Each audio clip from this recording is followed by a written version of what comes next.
It's beautiful to be here again and see all of you. I was here just a short while earlier, so it's an unexpected pleasure to be here again so soon. Whatever we carry inside ourselves is what we're going to share with others. And so if I want to share happiness with others, first of all, I have to make sure that I carry that happiness within myself. There was a very lovely statement about contentment that came on the board, on the screen a little while earlier as we were waiting. And I think that contentment is firstly the foundation through which then we're able to experience happiness. And then, after that, the subject of being able to share happiness with others.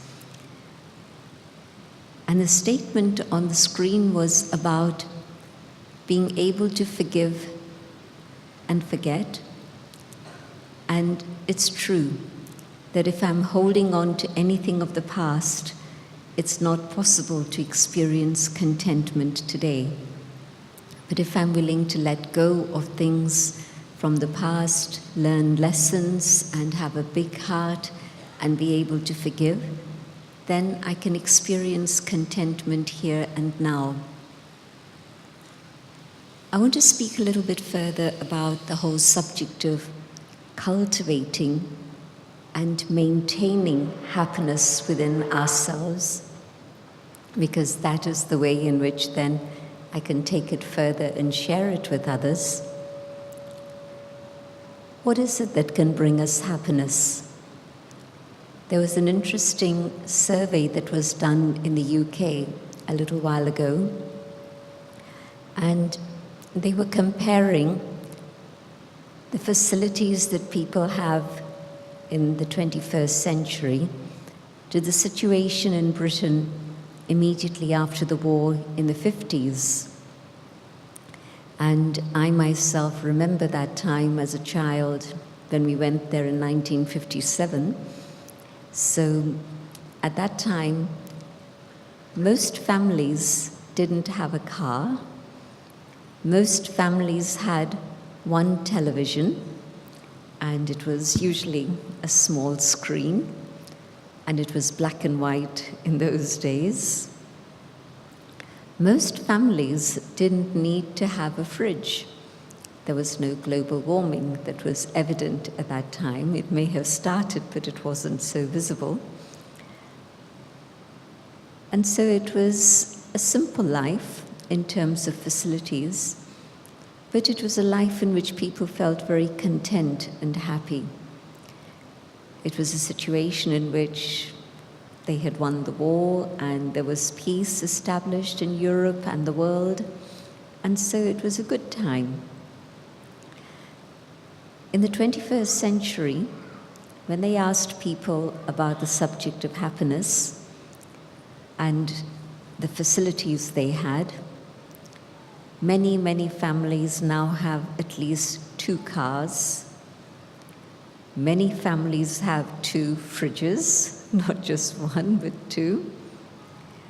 And most families have more than 1 television set, practically 1 in every room, and the screens are big. And of course, they're color television. And yet, they found that the happiness index wasn't any more in the 21st century than it was in 1950s. And so the conclusion they came to was that once you have a certain level of comfort, whatever you may describe that to be, but beyond that, if you have more facilities because you have the money to be able to get them, it doesn't necessarily create more happiness. Yes, you need a certain amount to be able to be comfortable, but once you've achieved that, then anything more doesn't always bring further happiness. There was another very interesting project that was a research project that was commissioned by the US government. And again, this was just a short while ago. And in this particular project, what happened was they asked a professor from the UK to come across to the USA and do a big survey.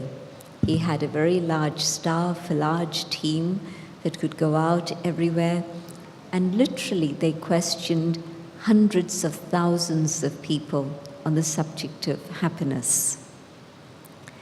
And when people were asked about this, I wonder what you would say was the first factor that most people associated with happiness. Get your answer ready in your mind. The first answer, the topmost answer that they gave was that money brings happiness. Would you agree? Who agrees with that? Money brings happiness. No one? Well, you're very enlightened. I'm with a very enlightened group of people here tonight. Well, because a large number of people in that survey had said money, the team went to the place in which, within the 1 square mile, there was the largest number of millionaires, and that was Washington, D.C. And so they met the people who were rich, and they asked them, "Are you happy?" What do you think their answer was? Who thinks that their answer was yes? Maybe you've been reading the same material that I've been reading, so you've heard about this already. Because you're right, not one of them said yes. What they did say was that they're very worried that they might lose their money, that something might happen to them. They stay very worried because they constantly feel they need more, they don't have enough. They're very worried that the friends they have are not really friends, they're just chasing after them for the sake of money. They're very afraid of the future. And so they discovered that although other people said that money brings happiness, the people who actually had the money were saying that no, they weren't happy. And they had a second thing they wanted to research on, because the second subject that people had talked about when they were asked about what do you think can bring happiness, the second factor was, the second number was beauty. And so they decided to go to the place where the most beautiful people are collected. And at that time, that was Hollywood. And so they went to Hollywood and interviewed men and women who were beautiful and were loved by the world. And so they asked them, "Are you happy?" No surprise, I think I don't need to ask you this question. I know what you're going to say. None of them were happy. And their concerns were that every time they eat even a little mouthful of food, they're worried. How many calories does it have? How much weight is it going to put on? So they're not able to eat comfortably. They're constantly checking in the mirror to see if there's any more wrinkles that have come. They're also very worried that younger ones are coming up and they'll take their place as icons and they'll be discarded. Nobody will bother about them. And they too are very worried that maybe their friends are not really people who love them, but they're there only for their fame. And they want to stay connected because of some motive. And so they found that money doesn't bring happiness, beauty doesn't bring happiness, and so what is it that actually does bring happiness? And their conclusion at that time was a good education, a life of good character, good values in life, good relationships. These were the things that bring happiness. And so this is from a very worldly level that I've been sharing with you. But in fact, the answer from a spiritual perspective is quite similar. And so what we would say is that happiness is not something which is external. So definitely, you can't buy happiness. Sometimes you think that if you can give a child some toys, some device, some tablet, some iPad, or whatever it may be, the latest thing that's on the scene, that it's going to make the child happy. Well, maybe if you were to actually ask the child, what really makes you happy? You might be surprised, and the child might say, your company, rather than all the expensive things that you bring for the child. So we keep learning this lesson that happiness is not something which is out there that you can go and buy from a supermarket. Don't believe the advertisers when they tell you happiness is an ice cream, or happiness is a cosmetic product, or happiness is a new car, or anything like that. It's very clever psychology that advertisers use, and the companies that do the advertising, they've spent billions on just doing the research in terms of psychology. What is it that's going to attract people? And so they know that happiness is something that everybody is looking for, and so they're seeking that. And so they think that if we can tempt people with this magic word, happiness, our product will sell. And you're probably right. But in fact, nothing that can be available on the world outside there can actually bring happiness. And so where does happiness lie? It actually lies within, starting with contentment. If I can be content with what I have, if I can be content with the family that I have, if I can be content with the things that I've achieved already, and that doesn't mean stagnation, but contentment means to feel at peace with oneself, with one's own inner being. If I'm discontent, what happens then? You know that. I'm sure that you've experienced it. I'm not even talking about anger or anything like that, but just that feeling of restlessness that I'm not quite there, that I don't have enough, that I want more. When there's any of these thoughts and feelings that come up and I'm discontent, and of course it can lead to irritation and anger in a big way, but even in a very simple way, that discontent means that I'm not creating a very happy atmosphere at home. Others are not going to be able to be very comfortable in my company because they can feel the restlessness that I'm carrying within myself. And so contentment is absolutely vital. And contentment is something that comes inside. It's nothing to do with your bank balance. It's nothing to do with the property that you own. But it's everything to do with how you feel about yourself. And if I'm in a feeling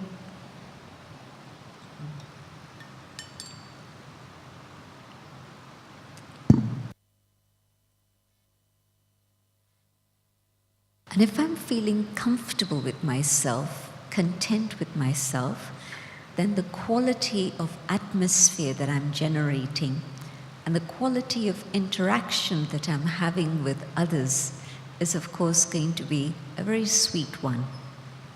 And the days that I'm discontent for whatever reason, but that discontent means that there's an atmosphere which is not a very beautiful atmosphere that's created, but also it's not very good relationships that I'm able to engage in.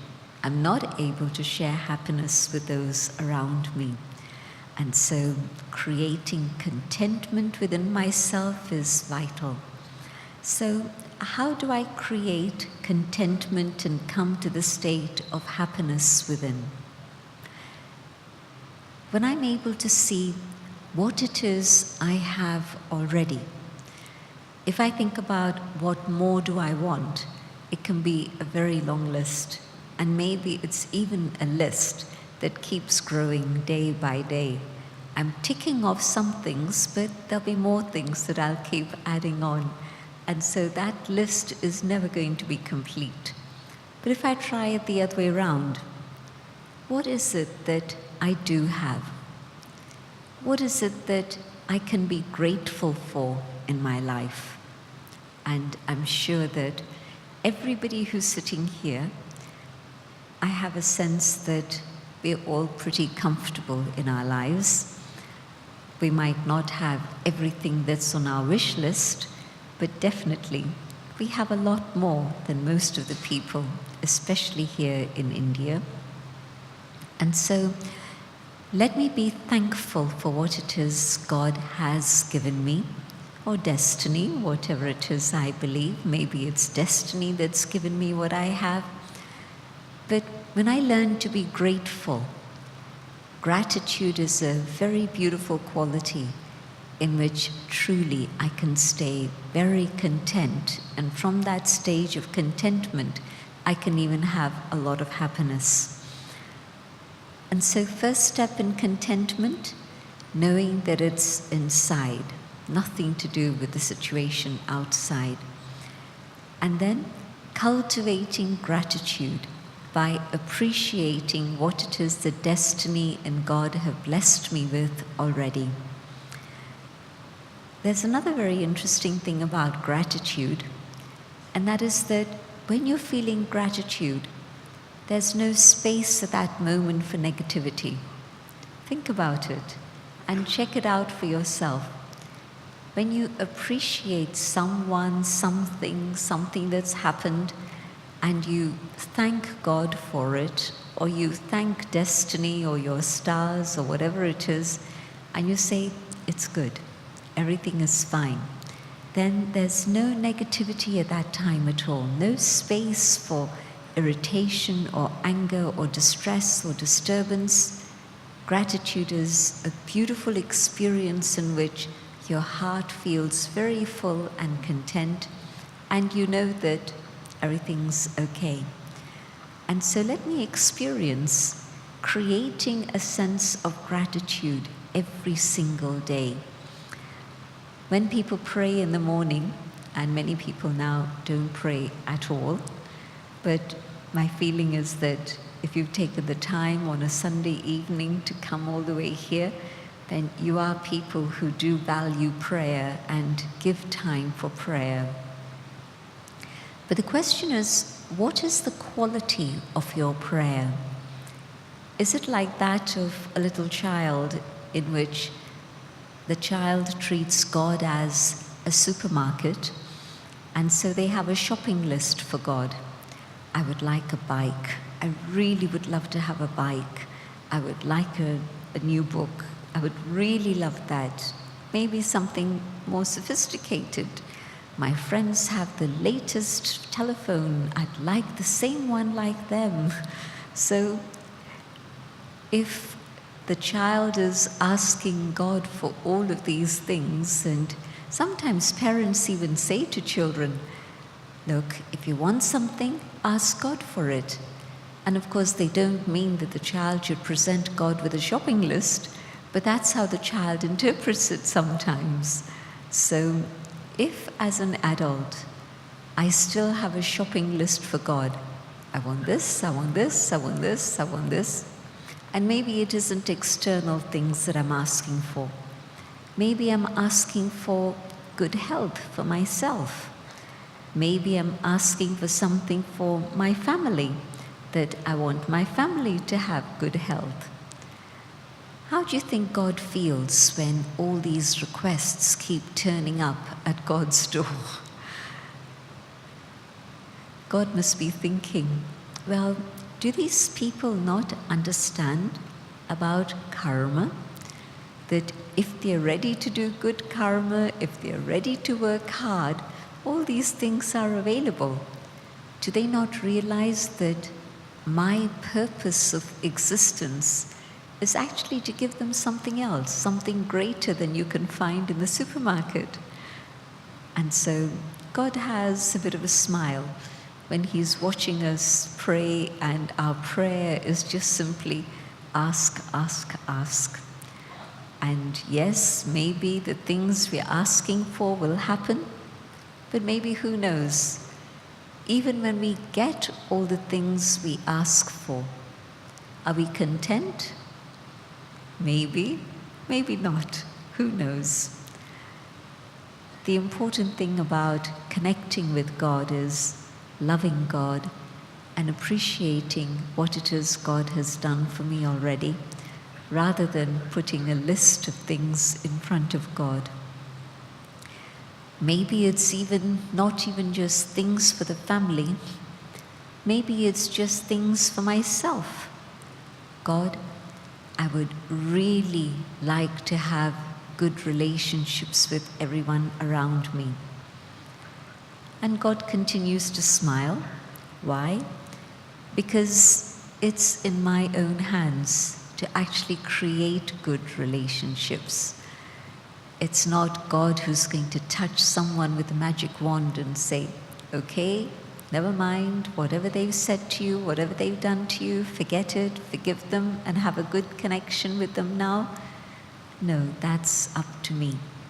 It's up to me to develop good relationships with others.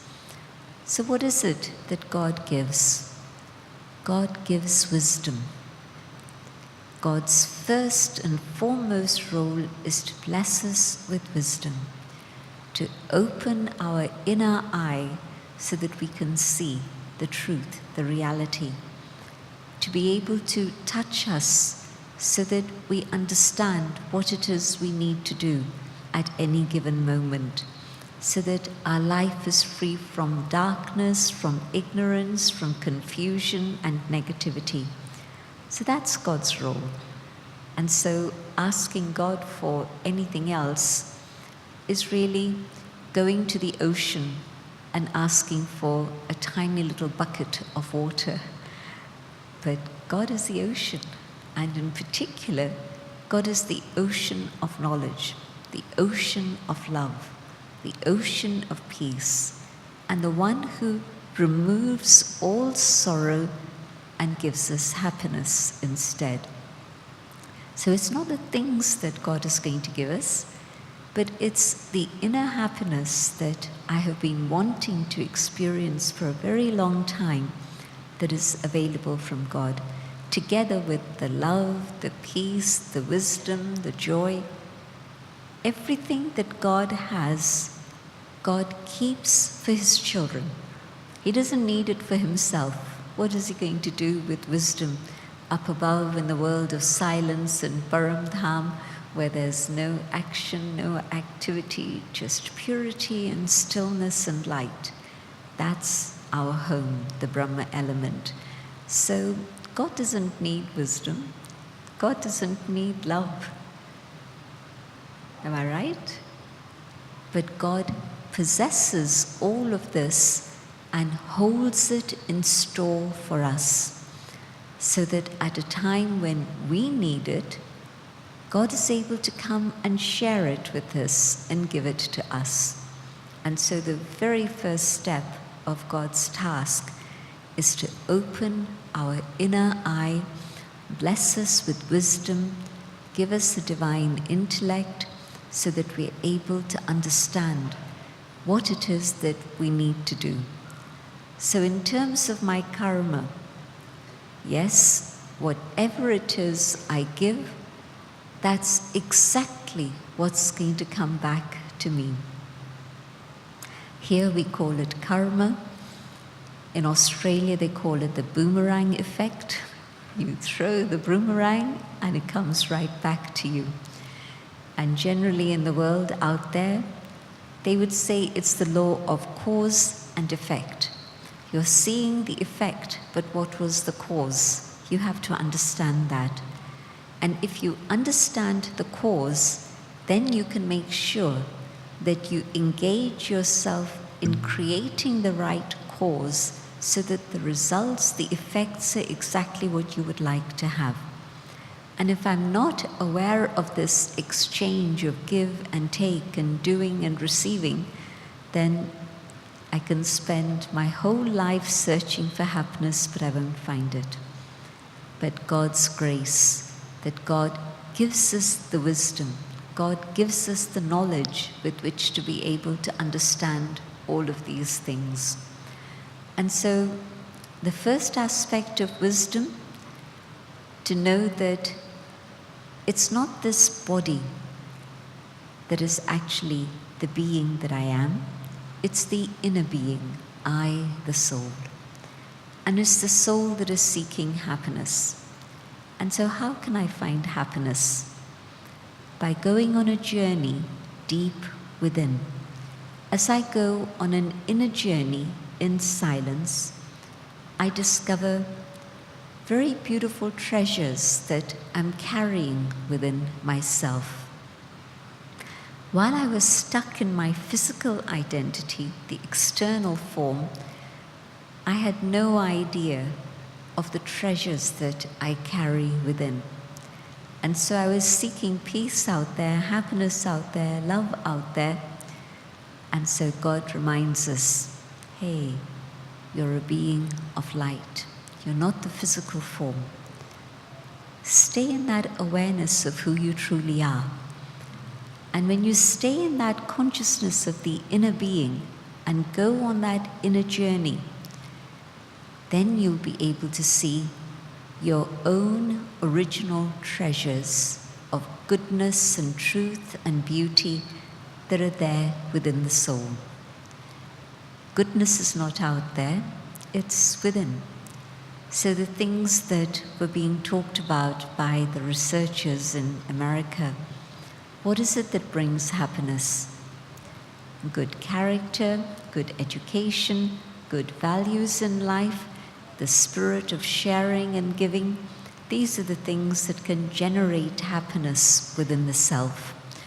And so am I able to do this for myself? When I go inwards, I realize that I'm actually carrying many treasures. And as I look at those treasures and start experiencing them, happiness begins to return. I can experience the peace that I carry inside myself. It's not going to take thousands of years of penance and tapasya to find peace. Sometimes on the path of devotion, the path of bhakti, people have said, just keep going, just keep going, just keep doing as much bhakti as possible. And finally, at some point of time, you'll be able to know God, meet God, and experience the happiness of connecting with God. But here we have a little bit of a different approach. Here we would say that the knowledge that God is giving us is available here and now today. And the path of Gyan and Yoga, Raj Yoga, is a path in which you can instantly experience results. You don't have to wait for thousands of years or even a few other births, but whatever it is you do today, you're going to be able to experience the return of that in a very simple and natural way, in a very organic way here. I'll share one story with you. My father wasn't in Raj Yoga for many years, though my mother was, but he was always very cooperative and helpful. And she had been practicing Raj Yoga since 1957. And that's the same year, a few months later, when we moved to London. He moved his business to settle there. And he continued to support her in her spiritual journey out of love and respect for her. And finally, it was in 1980, long time, 1980 that he actually then decided to come to Mount Abu, and one visit, or even I would say one day spent in Mount Abu, changed him dramatically. And he decided to follow Raj Yoga. That one day gave a powerful experience and awoke something within him. And in 1980, he had changed and he'd become a yogi. But in between, meanwhile, I'd decided that this is to be my life. And that was in 1968. But I was still living at home because there was no center outside of India. And I'd been asked to go back to London to start some activities there. And in 1971, we had a delegation come from India. Brahma Kumaris, 2 brothers, 3 sisters, very senior yogis. And out of love and respect and his sense of hospitality, he wanted them to come and stay with us at our home. And to have one guest in London is usually a big deal. And we had 5 guests. And not only 5, but they stayed for a month with us. And after that, the door was open and many others came from India and stayed in my parents' home.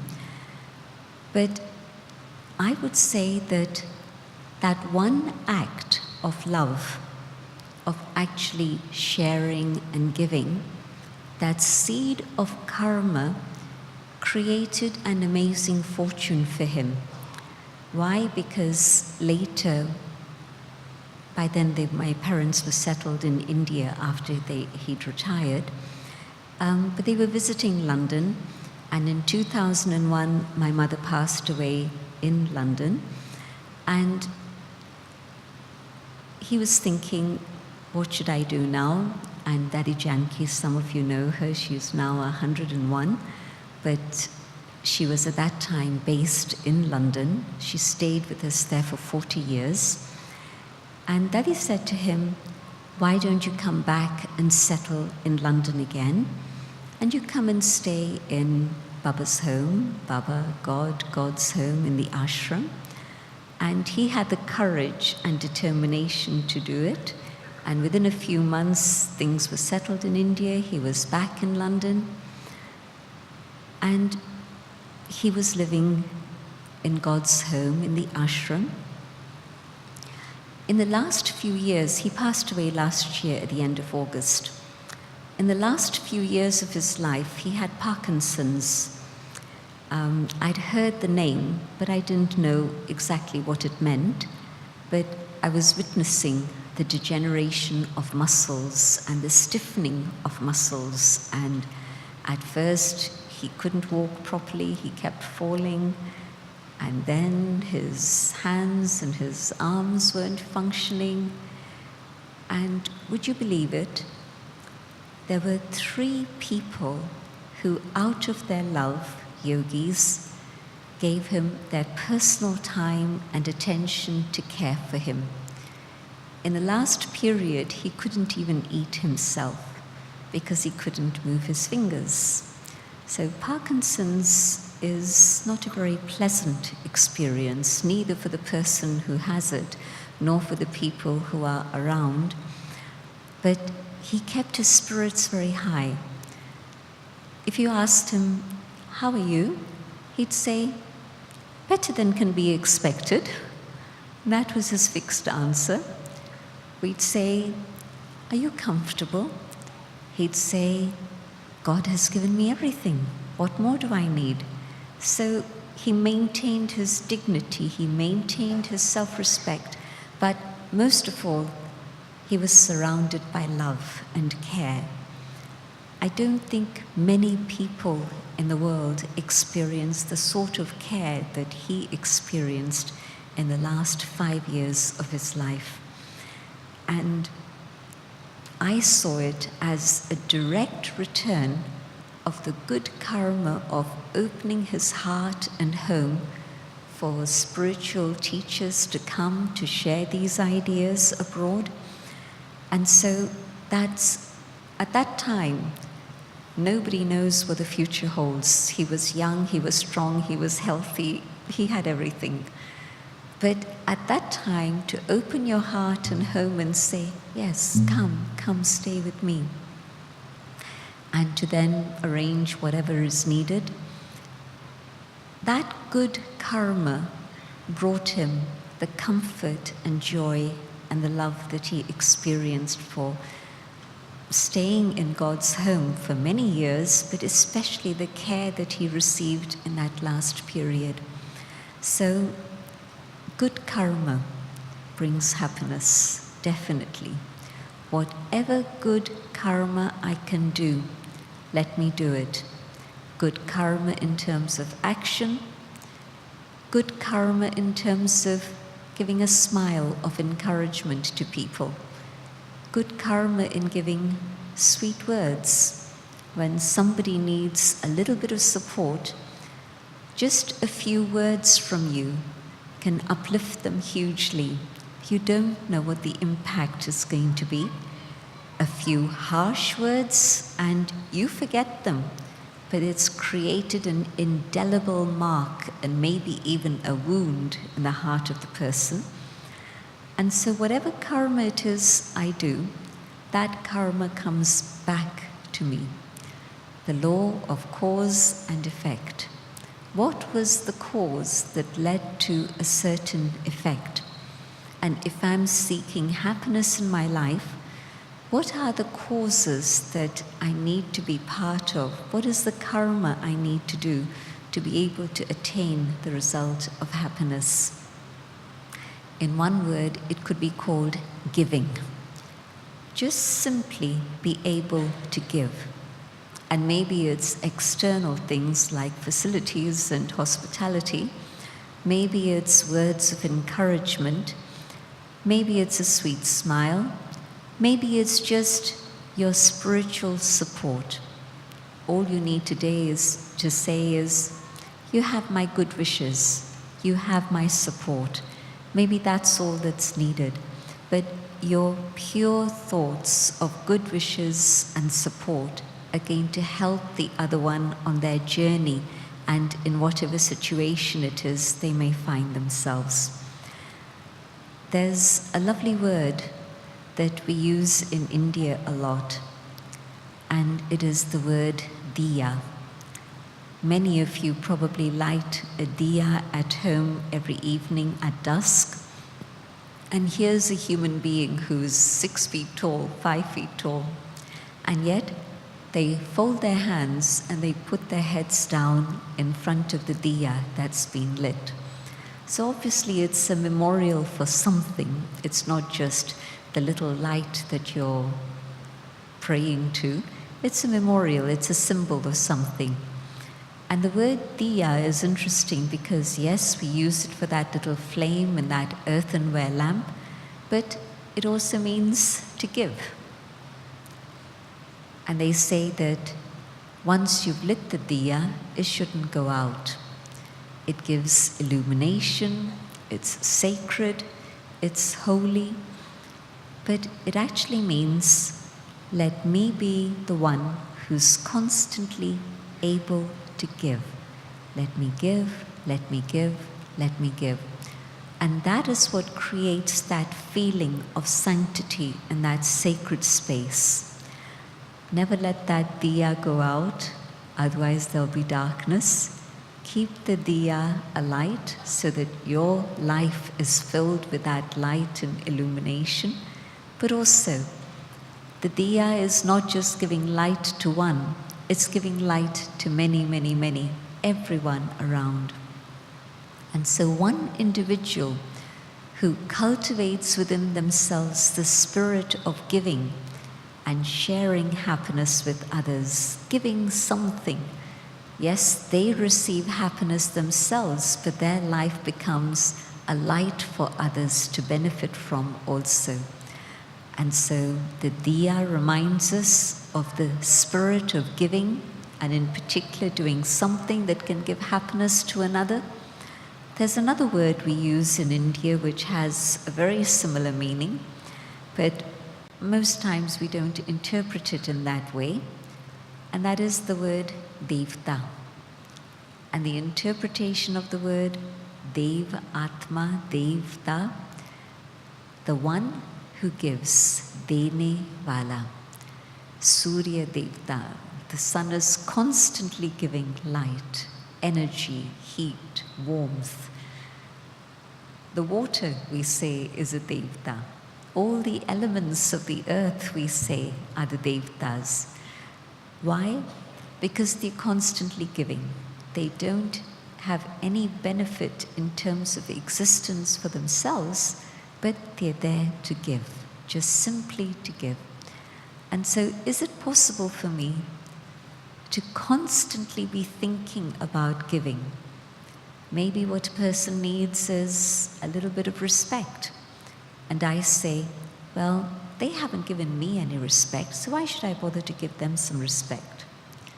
Or maybe there's the thought that comes, well, they don't actually deserve any respect. Why should I give them respect? But no. What is my job? My job is to be able to give. And so if I give respect, where's it going to go? It's automatically, at some point of time, going to come back to me. And so let me stay in that awareness of being able to give. Whatever it is I can give, let me give. And the return of that is going to be an abundance of happiness, so much happiness that I'm constantly sharing with all. So good karma is definitely the way to be able to have a guarantee of happiness for myself today, but also for the future. Who knows how long the future is? There isn't a time span to the future. But definitely, my good karma today is going to bring me happiness in the future also. So let me keep that in mind as I think about how to cultivate happiness within myself. If I have a life of good character, a life that's clean, again, that keeps my heart very content. What is it that makes people have sleepless nights? It's because of the things they've done. The things that I did today that I know I shouldn't have. I got angry with somebody, I got irritable with somebody, I cut somebody short. The things that my conscience is telling me I shouldn't have. And so during the day, my mind is too busy, and so my conscience doesn't speak to me because I've ignored it for so long. And so it stopped speaking. But in the night, my troubled conscience will keep me awake. And so rather than being able to sleep comfortably, I'm going to reach out for some tablets, I'm going to reach out for something else, and then try and get a good night's sleep. But no, if my conscience is clear, my mind is content, my mind is going to be able to relax, and I'm going to be able to have a peaceful sleep. And so let me do that which is according to my conscience. Let me start creating a little bit of space in my own mind to be able to listen to my conscience. You know, when we're very busy, then instead of having a little moment to pause, we think speed is more important than anything else, and we go rushing ahead with saying things, doing things, but that missing the pause creates a lot of problems later on, and in fact is the cause that takes away our happiness. The little pause is that moment in which, when a thought comes, I ask myself the question, should I or should I not? Very simple. How long does it take? It takes longer to say it. To think it takes no time at all. Just a moment to pause. Should I not? And creating that little pause is giving my conscience space to talk to me. And then, instead of shooting out the arrows from my mouth, and once the arrows have left my mouth, I can't recall them. There's no way in which I can get them back again. They've gone, and they've hurt another individual. So if I had the moment to pause, I would have realized that these words are going to cause a lot of pain, and I'm going to have to work very hard to be able to repair that wound in the heart of another. But also, I've also created the pattern for others to speak to me in the same identical way. That's what happens. What I put out is what comes back to me. And so that moment of pause, no, this isn't the time to say this. Or maybe there's never going to be a time to say this, but definitely it's not right to say this. I don't need to say this. What's going to be the purpose of this? All that logical analysis can happen later, but if my conscience is connected to me and the divine, because the conscience is the bridge that we have between the inner being and the one up above. And so if my conscience is clean, I can catch the signals from above also. Because sometimes in terms of logic, we don't always know, we don't always understand. But a moment to pause, to connect, should I not? And a very clear signal will come. And if I follow that through in my life, I'm creating contentment and happiness. Whether it's the words that I use, whether it's the actions that I perform, or even, I would suggest, the thoughts that I'm thinking. You know what happens? Something goes wrong, and instantly there's an express train that gets activated, and there are 1,000 thoughts that come very, very quickly, and they drain me of my energy, they take away my happiness, they create a negative atmosphere, my face changes, others can see it in my face. And this train that's run off very quickly is going in a direction which is actually pulling me down. That's not where I want to go, that's not where I want to be, but I can't stop it by then. How much time do I lose? How much energy do I lose? How much happiness do I lose? Who knows? But the other way, to think before I think. Not just to think before I speak or to think before I act, but to think before I think. Here's a thought that's coming, and I should know myself well enough to know whether this thought that is coming is going to take me in the direction of happiness, or this thought that's coming is going to take me in the direction of negativity. And if that's where I'm going, there's going to be sorrow for me. And so a very, very powerful mantra is, before anything, even before thinking, just take a moment and go inside and ask yourself, what should I do? And so the way to create happiness is through the right thoughts and feelings, by sharing the right words with others, by doing the right karma. Happiness is then going to be gradually increasing within my own inner world. If I give happiness to others, that happiness also comes back to me in return. If I'm not giving happiness, what am I doing?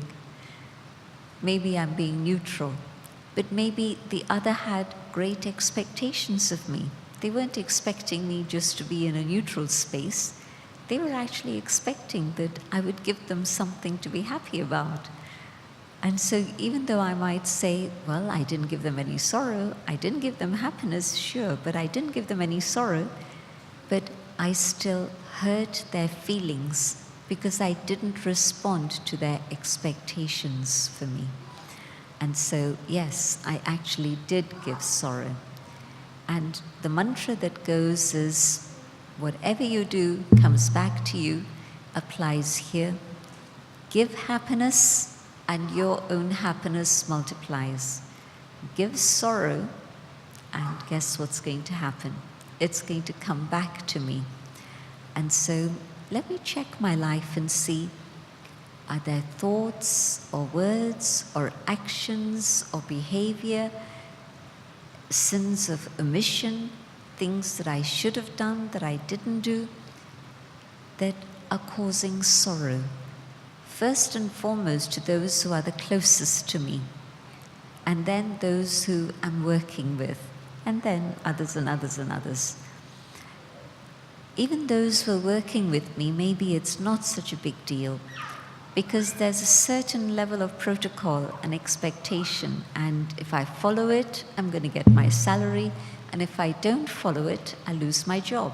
So I make sure that I behave properly most times. But not just behaving properly, am I actually an inspiration to others who are there, giving happiness to others? You know, there are some people who come into work and they brighten the room, whether it's the office or the classroom or whatever it may be. And there are some people who walk into the room and people sort of give funny looks to each other.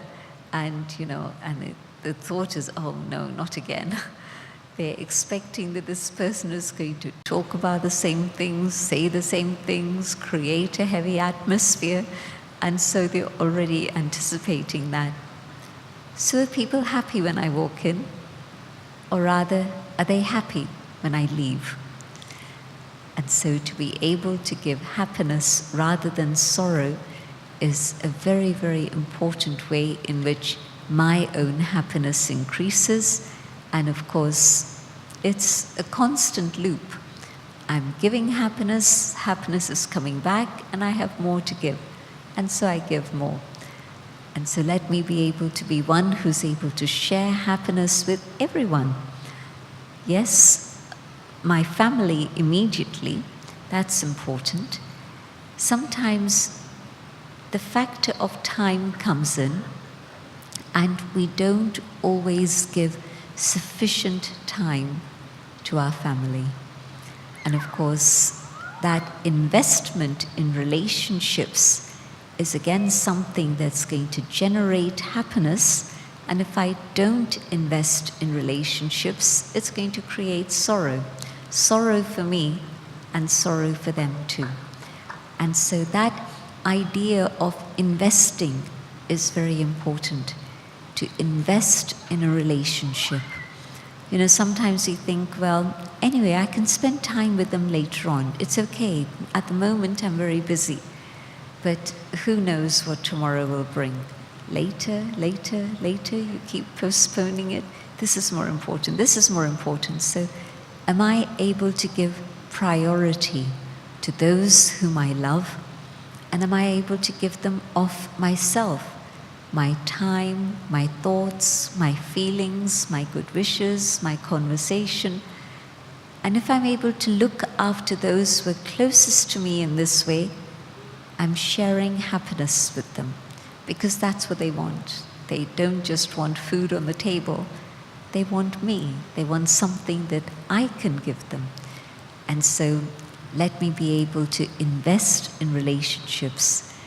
It's not a waste of time to spend an hour having a friendly conversation with the family, just sharing stories about what happened today, what you went through yesterday, whatever it may be. But that investment brings a family that's very contented, and probably then a family that stays together. Certainly abroad, it's something that happens all the time, where people focus just on jobs, just on the work, and they're exhausted by the time they come home, and they haven't given any energy to the people who are at home. And after a certain space, as I realized this,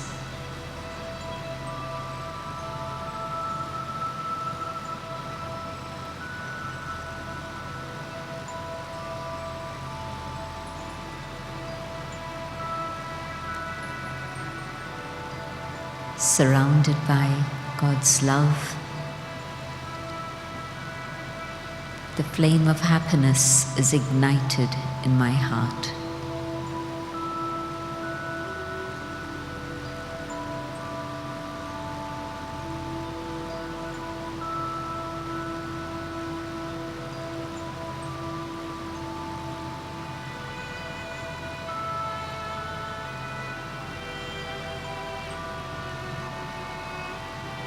The parent whom I had been searching for a long time has found me. I didn't know where to look anymore, but my mother and father, the Supreme, the incorporeal, the being of light, came to look for me and found me and made me belong to Him.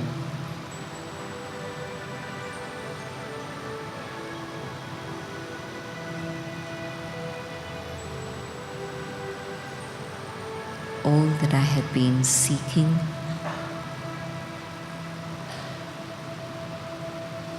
I have now found. The sweetness of all relationships I experience from this one, the Supreme, the being of light, the Mother, the Father, the Teacher, the friend.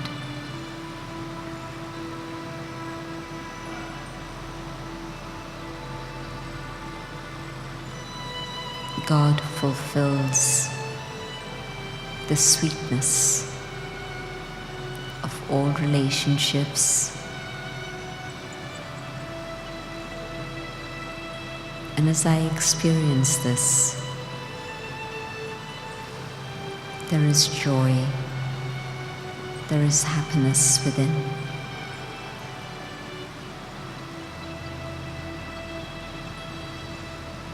The ocean of love cleans the soul with the power of love.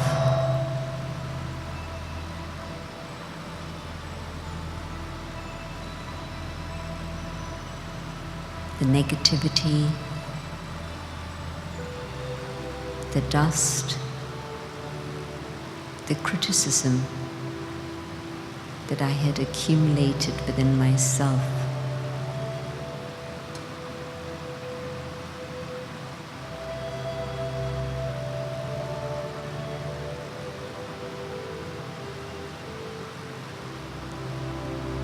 the power of love cleans the soul, washes away all the things that caused sorrow, so that I can maintain pure joy and happiness.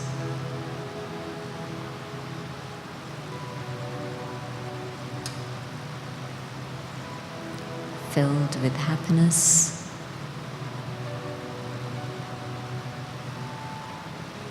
I know that all I have to do is to share this with all.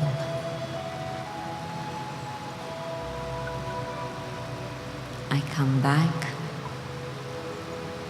into the awareness of the physical dimension,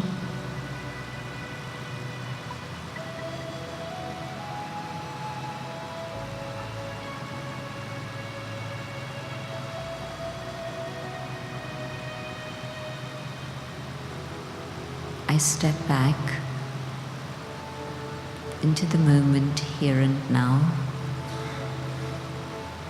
into the physical dimension,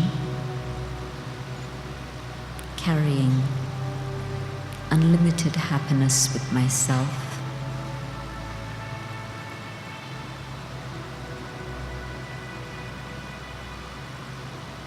ready to share and give happiness to all at all times.